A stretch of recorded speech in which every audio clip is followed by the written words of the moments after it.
குடும்ப சூழ்நிலையிலும் கூட நாம் சண்டை இல்லாத, வழக்குகள் இல்லாத அமைதியான ஒரு சூழ்நிலை இன்றைக்கு குடும்பங்களில் வாழ வேண்டி இருக்கிறது. அதற்கான சூழ்நிலை இன்றைக்கு உலகங்களிலும் இல்லை, குடும்பங்களிலும் இல்லை. அதை நன்றாக புரிந்து கொள்ளுங்கள்.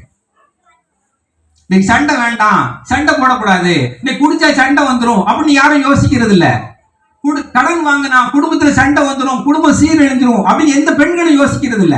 அப்போ நாம என்ன செய்கிறோம் அப்படின்னா, அன்றன்றைக்கு உள்ள காரியங்கள்ல நாம எதிர்காலத்தை குறித்தோ, குடும்பத்தினுடைய அமைதியை குறித்தோ, குடும்பத்தினுடைய வளர்ச்சியை குறித்தோ, குடும்பத்தினுடைய நாளைய காரியத்தை குறித்தோ இன்னைக்கு நாம பல நேரங்களில் யோசிக்கிறது இல்லை. அதனாலதான் நாம குடும்பங்களை என்ன செய்கிறோம் அப்படின்னா சண்டை போடுகிறோம். நாடுகளும் சண்டை போடுது. உலகத்துல யார் உங்களை குறித்தோ என்ன குறித்தோ, நாளைக்கு தண்ணி இல்லைன்னா என்ன செய்வோம், நாளைக்கு காத்து இப்படியே போயிருச்சு அப்படின்னா நாளைக்கு மனிதர்கள் சுவாசிப்பதற்கு என்ன செய்வாங்க, இப்படியே மழை போச்சு அப்படின்னா நாளைக்கு குடிக்கிறதுக்கு தண்ணிக்கு சாப்பாட்டுக்கு மக்கள் எங்க போவாங்க என்று சொல்லப்படக்கூடிய காரியங்கள் இந்த உலகத்தில் எந்த தலைவர்களுக்கும் அறிவும் கிடையாது. நம்ம குடும்பத்திலேயே அந்த அறிவு நிறைய பேருக்கு இல்லை. அதனாலதான் இன்றைக்கு குடும்பங்களும் சீரழிகிறது. உலகம் முழுவதும் சீரழிச்சுக்கிட்டே போகுது. எங்க பார்த்தாலும் சண்டை.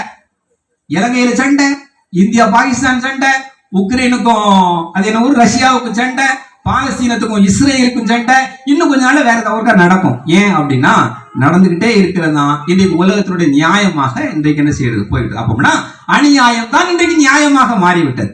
சண்டை போடுதல் தான் இன்னைக்கு வீரமாக போய்விட்டது.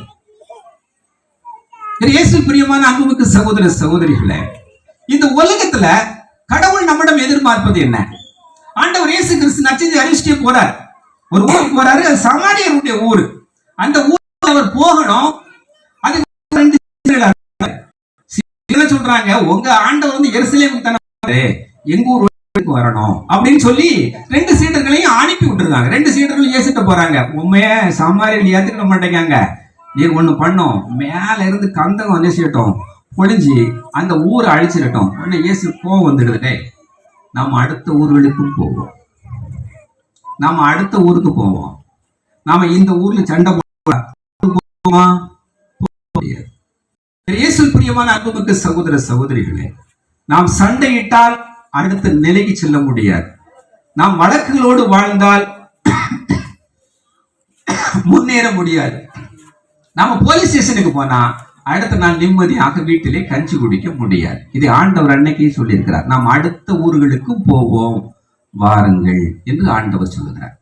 நாம இந்த ஊர்ல சண்டை போடுவதற்கு அழைக்கப்படவில்லை. இயேசு பிரியமான அன்புமிக்க சகோதர சகோதரிகளே, அமைதியாக வாழ்வோர் உயர்த்தப்படுவார்கள். நாம் 1 சாமுவேல் புத்தகத்துல 24வது அதிகாரம் 12-13 வாசிக்கிறோம்.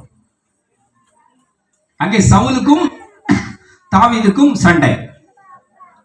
தாவீது அரசனாக போகிறான், சவுல் ஏற்கனவே அரசனாக இருக்கிறான். இந்த உலகத்தில் இருக்கக்கூடிய சண்டை. தாவீது அரசனாக போவது சவுலுக்கு பிடிக்காததால் சவுல் தாவீதை கொல்வதற்காக தேடுகிறான். ஓடி போறாங்க. கடைசியாக அரசன் சவுல் தாவீதிலுமே மாட்டி கொடுக்கிறான். அப்பொழுது தாவீது அரசன் மிக அழகாக சொல்லுவான் பாருங்க, எதுக்கு நமக்கு சண்டை, ஆண்டவரே நமக்கு நடுவராக இருக்கட்டும். தேர்ந்தெடுத்த மனிதன் மேல் நான் என் கையை என்ன செய்ய மாட்டேன், நீட்ட மாட்டேன். எனக்கு சண்டை என்ன செய்ய வேண்டாம், வேண்டாம். சண்டை எனக்கு பிடிக்காத ஒரு காரியம். உண்மை ஆண்டவர் தேர்ந்தெடுத்துட்டாரு, ஆண்டவரை பார்த்துட்டோம், அவரே உமக்கு எனக்கு நடுவராக இருந்துட்டு போட்டோம். நமக்கு சண்டை வேண்டாம். நீர் என்னைய கொல்ல வேண்டாம், நானும் உண்மையை கொல்ல மாட்டேன். இயேசு பிரியமான சகோதர சகோதரிகளே, தாவீது எடுத்த அந்த முடிவு அன்றைக்கு சவுலை அரசனாக நிறைய நாட்கள் வைக்கவில்லை, தாவீதை தான் அரசனாக உயர்த்தியது. அதுக்கு அடுத்தபடியாக பாருங்க, யோசேப்பு 12 சகோதரர்கள் இருக்கிறாங்க. இவன் 11ஆவதாக பிறக்கிறான். 11ஆவது பிறந்த அந்த மனுஷனை எல்லா சகோதரர்களும் சேர்ந்து என்ன பண்றாங்க அப்படின்னா எகிப்துக்கு விற்று விடுகிறார்கள். அவன் எகிப்துல போறான், அங்கே அவன் அமைச்சராக மாறி விடுகிறான்.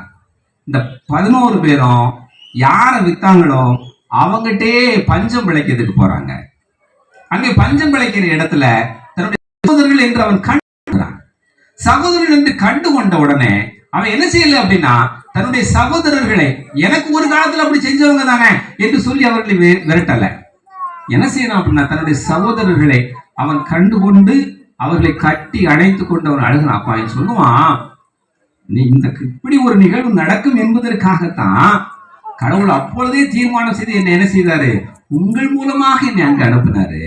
அப்ப நீங்க என் கூட நீங்க சண்டை போடல, மாறாக நீங்க என்னை கடவுளுடைய கருவியாக இருந்து என்னை இங்க என்ன செஞ்சிருக்கிறீங்க, அனுப்பி இருக்கிறீர்கள் என்று சொல்லப்படக்கூடிய ஒரு வார்த்தை சொல்லுவோம். இன்னைக்கு நம்மளால எப்படி அந்த வார்த்தையை சொல்ல முடியும் அப்படின்னா, இன்னைக்கு நம்மளால நிறைய பேர் அந்த வார்த்தையை சொல்ல முடியாது.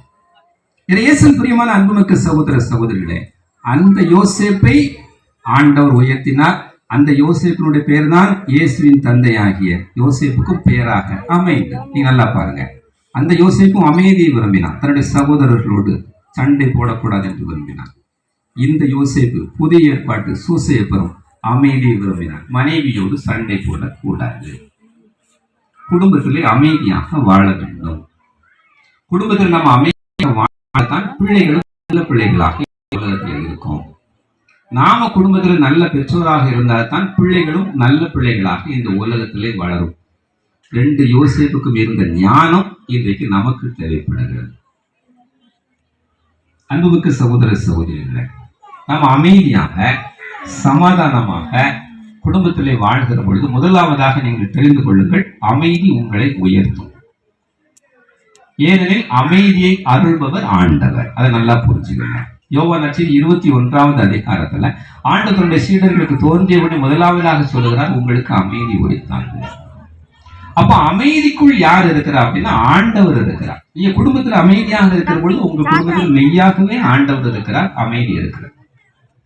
உங்களுடைய குடும்பத்தை ஆண்டவர் உயர்த்துகிறார். அப்போ உங்களுடைய குடும்பங்கள்ல பெரும்பாலும் சண்டையிடுவதற்கான காரணங்களை அல்ல, மாறாக சமாதானமாக இருப்பதற்கான காரணத்தை நீங்கள் தேடணும். முதலாவதாக உங்களுடைய பிள்ளைகளுக்கும் அந்த காரண காரியங்களை கற்றுக் கொடுப்பதற்கு மறவாதாங்க. இன்னைக்கு உலகம் வேகமாக வளர்கிறது. நம்ம பிள்ளைங்க எப்படி கற்றுக் கொடுக்கிறார்கள் என்பது நமக்கு தெரிய மாட்டேங்குது. அதனாலதான் நம்ம செல்போன்ல என்ன விளையாட்டு விளையாடுறான், என்ன அப்படி கற்றுக் கொடுக்கிறான் என்ற விஷயமே நமக்கு தெரியாமல் போகுது. உங்களுடைய பிள்ளைகளும் நல்ல சூழ்நிலையில் இருக்கிறாங்களா, வளர்கிறாங்களா என்று தெரிந்து கொள்ள வேண்டியது உங்களுடைய கட்டாயம். அதுக்கு அடுத்தபடியாக இன்னைக்கு உலகத்தினுடைய போது, நாடுகளுடைய போது, இது சண்டையை விரும்புகிறது, அழிவைத்தான் விரும்புகிறது. ஏன் அப்படின்னா உலகை ஆள்பவர்கள் எல்லோருமே இன்னைக்கு எல்லா பகுதியிலும்